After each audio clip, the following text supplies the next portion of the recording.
Welcome to Rated Radio. I'm Shane Wyndham. And I'm Ray Zander. This is the Killer Instrumentals playlist episode. I hope you're ready for a fight. Roll the intro.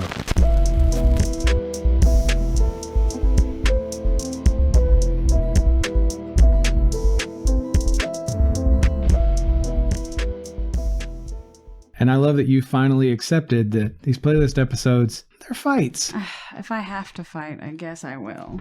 I don't know that I will always put my heart into this fight, but I will always be here for a story. So I'm up first here, and what I went with for Killer Instrumentals was a song called Badge and Gun by Sunglasses Kid and Johnny Diggins. It's TikTok stuff. Okay. So I recently ran across the notion of emotional support fantasies and realized that a solid chunk of my existence is devoted to just such things. It's no different really from the reason why we enjoy watching movies about lives we'll never lead, or enjoying songs about situations we wouldn't willingly let ourselves be in. I suppose the idea of fantasizing about certain unlikely conversational exchanges, whirlwind romances, etc. just speaks to me because of the intimate possibilities inherent in them. For me, it's pretty similar to the notion of unrequited romance or wanting inspirational muses from my poetry. The short of this all being to say that I honestly do admit to having emotional support fantasies I depend on. The song is primary example of how those feel in my head too. On any given day, you could easily find me blaring this while filing claims and dreamily imagining myself in far more romantic circumstances. This playlist is great for work purposes, by the way, since vocals tend to be too distracting and all these songs have none. Now, I'll shut up just long enough to imagine that someone I secretly long for going out of their way to hear this tune and reveling in the thought that it makes me think of them, and we can both feel a bit more blissful in our mundane routines, knowing plenty of fantasies don't stay that way forever.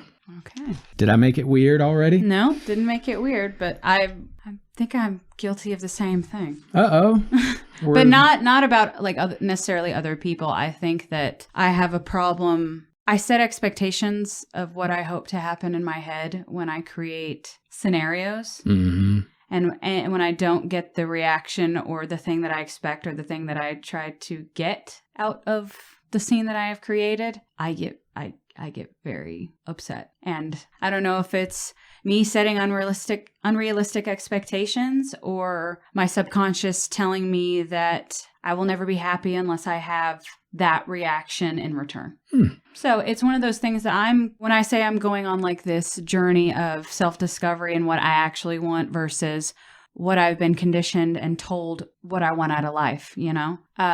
It's one of the things that I'm realizing that I do. I set unrealistic expectations out of people, and I find that some of the reasons why I do things is because I'm going into it wanting that reaction. Well, you know what helps, or has helped me anyway, is to understand, oh, your hopes were just too high. Mm-hmm. And then you can approach future scenarios with the expectation that your hopes are probably too high. This may not turn out to be the thing you wanted it to be, but that emotional support fantasy, you can have it again. It's fine. You know, it may continue to be the thing. I like the way Codes has put it too, because I've been back and forth down on the notion of, you may have noticed, we don't throw as many parties or try to have get-togethers anywhere nearly as often. And it's because people have not you see fewer and fewer people as time goes on. Yeah, we've talked about this privately. That can be disappointing. And Codes is quick to remind me, hey guy, the stars do align sometimes. And magic can be created. That's another thing is I've come to realize that when the stars do align, they are rare, but man, is it worth it. And in that moment, I'm like, I mean, yes, we're family. For those of you that are just tuning in, Shane and I are also cousins. Uh-huh. And it is rare for our family as a whole. Thank goodness I have my dad and you have your mom, because I would say that they're fairly close. They're fairly close siblings that talk to each other. We don't see each other as much anymore because we all have lives. We have families. It's harder to get together. Some people are going through personal shit that may require them to create a little bit of distance from the family. So the older we get, the rarer we get together. But every time, like Halloween party, for example, that one Thanksgiving where we were all doing karaoke and like the parents stayed and it was just, there was no drama. It was nice. Those moments remind me of being around you guys as a kid and being like, Everything's cool. To go back to John Mayer, Stop This Train, the bridge in that song, I'm going to fuck this up. He says, once in a while when it's good, it'll feel like it should, and they're all still around, and you're all safe and sound, and you don't miss a thing until you cry when you're driving away in the dark. Yeah, you Stop this train. Yeah. appreciate it for what it is, because it will be gone, and there may be a little bit of time until the next magic moment is created. But just savor it while you can. Yeah. And just know that appreciate it for what it is, because you don't know when someone isn't going to be around to share those moments anymore. So just take advantage of the ones that you get while you can. Yeah, and my shit's just here because I realize I have too much love to give. That's been the big struggle, the big hurdle in my life. But yeah, we're gonna move on. Go talk about a Billboard hit, if that's okay with you. That's okay with me. Let's go.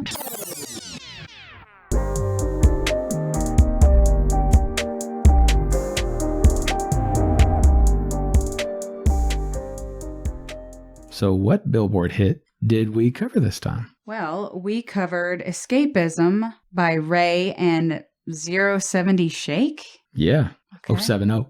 070 Shake. Sorry about that. What'd you think about it? Well, it'd be kind of hard for me to tell you what I thought about it, considering that here we go. Last episode that we recorded today. What did I say right before we sat down? That you had all your shit together That finally? I had all my shit together finally. And guess what? I didn't cover this song. Okay. So do you want me to listen to it real quick? Yeah. Why don't you go listen to it And talk about it? Yeah, and then we'll talk about it. So my co-host is going to go listen to the song, and I'll go ahead and tell you that for me, sounding more like a British version of Rihanna, set to something which I'd easily believe Kanye West produced, this song wound up delivering a lot more entertainment than I initially thought it would. Not only are the lyrics competent and the melody catchy, but you're also going to get a bridge and a song that evolves toward the end to fit the theme of its name. I'm not saying this is high art, but I am saying it's something my generation would have adored if it was released 20 years ago. So I'm naturally happy that the current generation of young listeners has it in their lexicon of originality. If you're looking for a feel-good track, this ain't it. If you're looking for something that doesn't get old after multiple listens, again, this ain't it. But it's a competent track I'd encourage most folks to hear as proof that all is not lost with the current state of popular music. Like I said though,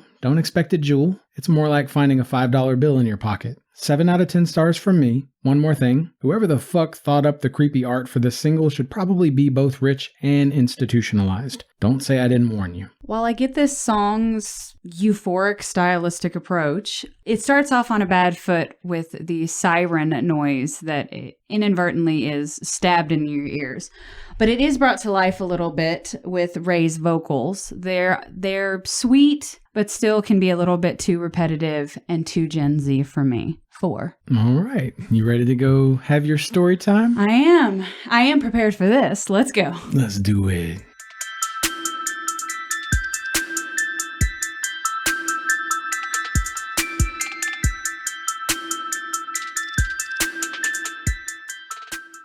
Get to the chopper. Get to the chopper. So my song for top killer instrumentals is Peter Gunn by Dwayne Eddy. While this song may seem like nothing special, very dear memories are tied to it. Almost 19 years ago, a very loud and emotionally immature girl fell for a quiet, humble hermit boy and would spend countless late Thursday and Friday nights on a bug-infested football field where we bonded over many things, some of which included movies we enjoyed, music we admired, and the poor quality of accommodations we were given to stand on at a rinky-dink 1A school. The point being, in those early years in band were some of our first moments choosing each other, and we chose to do so in between some of our favorite tunes like this one. To tie it today, continuing to choose each other in the big and small moments are some of the best choices I could have ever made. And the longer we choose to take trips around the sun together, the more I appreciate my hermit who only comes out to feel the warmth of his special ray of sunshine. Please like or subscribe if you're still listening, and remember you can send us all kinds of feedback to rated_radio@yahoo.com. Even your voicemails. Come on, you know you want to be on the show. Yeah, please come on and tell me what a